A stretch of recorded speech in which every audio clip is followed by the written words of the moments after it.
Hi guys, it's Chelsea with Appalachian Herb Kitchen, and I am taking advantage of a break in the rain to come and clip back some of my plants.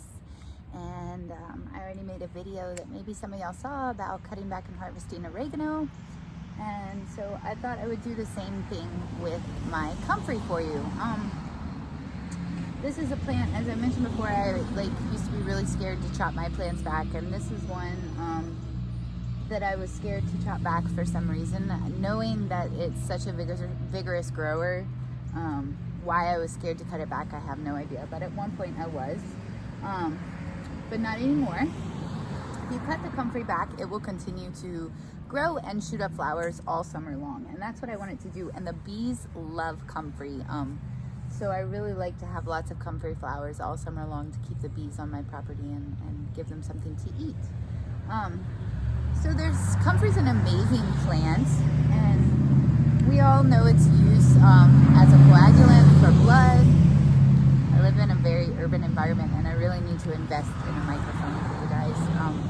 So we cut out some of that background noise, which is in the works. So we know comfrey as a plant that is really, really useful for skin maladies, anything to do with the skin, surface scrapes, surface wounds of the skin, burns. It can be really good for, it can be really great for our muscles. It can be good at helping to regenerate cells when you're needing to grow cells from an injury, like a torn tendon or a broken bone. So comfrey has lots of wonderful medicinal uses. It's advised that you don't take it internally, but it has lots of wonderful medicinal uses, both the leaf and the root of the plant. But comfrey is also really amazing for your compost and for your soil. So here in the Appalachian Mountains, one of the things that we deal with, the difficulties that there's a little rabbit, I wish you guys could see it running across the street, and he made it, he didn't get hit by a car.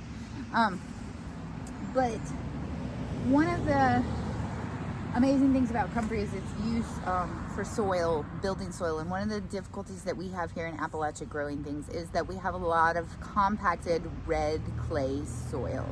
Really, really just heavy red clay soil. And it's a wonderful thing. Plants grow here abundantly, so a lot of plants like that heavy, compacted, rich soil. But a lot of plants don't, and a lot of your garden veggies and whatnot don't. So comfrey can be a really useful plant to have around in those instances where you want your soil to be more loose and more fertile and not so compact. And it's in the borage family, and borage is kind of great for companion planting with things too.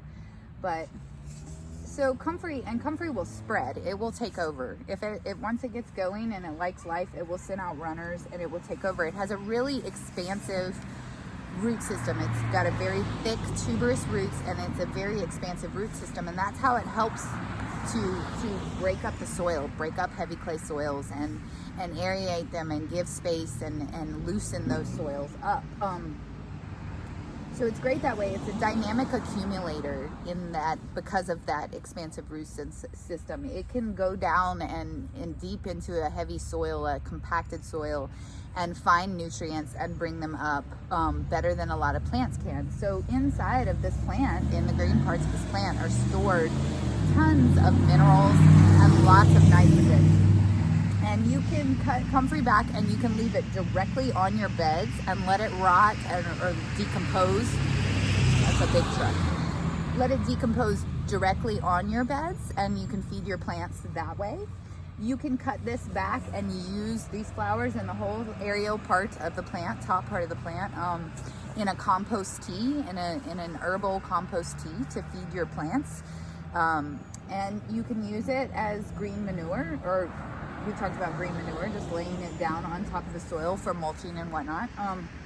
But you can also use it as the green portion of your compost pile, as one of your greens in your compost pile. And it's so rich in nitrogen that it'll really help the compost to work up and get going, and really start to cook up and decompose. So that's actually what I'm going to be using my comfrey for right now. I'll probably save some leaves to tincture to put in a burn cream that I make later on this summer. But most of what I'm using it for is that I'm going to start a hot compost pile tomorrow morning, and I want to put the comfrey as part of my green matter in that hot compost pile. So comfrey, like I said, you can cut it back and you can be really harsh and you can take it way down to the ground, and don't be afraid because it will shoot back up. It will grow more leaves and it will shoot back up more flowers later in the summer. So I'm not going to be afraid, and I'm going to go all the way down and just chop that whole spike off. I might save one or two, like this nice one. I might leave for the bees for now because the bees have still been feeding on this one and this one. And I really love to leave my food for the bees and the other pollinators. So I'm probably gonna leave those two spikes, but some of these other spikes back here that have been spent a little bit more, I'm gonna take them and I'm gonna go way back to the ground with it and just pull that out. And I'll probably send off some comfrey seed. I see a lot of people worried about comfrey taking over the garden, and comfrey will take over the garden. Once it gets going and it has a nice, moist, rich soil to grow in, it will take off and it will take over the garden. But the beauty of it is that you can cut it back. You can even dig it up if it's in unwanted locations, and you can cut it way back and use it. If you use your comfrey, you don't really have to worry about it taking over your spaces. So I'm going to cut this one way back. Like I said, I'm going to leave those for my bees because I love my bees and I want them to have food. And this is not going to be as pretty as it was, but it will come back and it will be just as pretty in a couple months.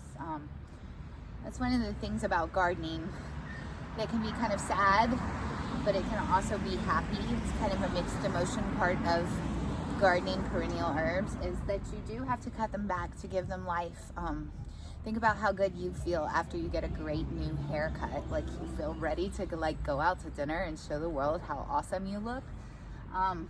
The plants feel the same way. They want a good haircut and they want to grow and have healthier hair and healthier leaves and be vibrant, and they want to show off. And so cutting them back will do that. Even though you're like, oh, but the blooms are so pretty, cutting them back will really give them new life, and they'll have even more pretty blooms for you. So don't be afraid to cut your plants back. And I'm actually, because they will come back. I've already cut on this to make some comfrey oil earlier, and you can see it sent up this little new shoot where it's forming a new flower already. And it's kind of a weak one because it was in the center of that plant and not getting a lot of light and air. But now it'll probably grow better, and I will get all kinds of new growth down here. And down here where I have leaves that are turning yellow and they're not doing as good, I will I'll pull those out. And this is all going to be wonderful for my hot compost pile to really get it going and get it cooking in the center of it. And this one's actually broken, so I'm going to go ahead and take it down, and I'll put it in a vase and savor the pretty blooms later on tonight. And I'm going to leave this one for the bees to love on. So yeah, that's cutting back your comfrey, using it in your compost, making compost herbal tea with it.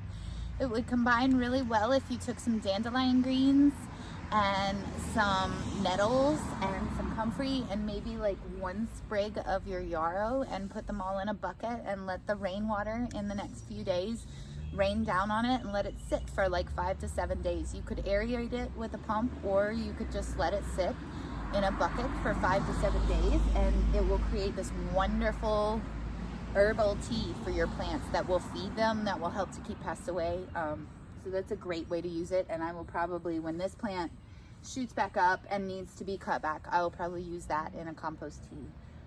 But yeah, don't be afraid. There's all these new leaves, and they're gonna shoot out and be just as vibrant as the ones that I have taken off were at one time.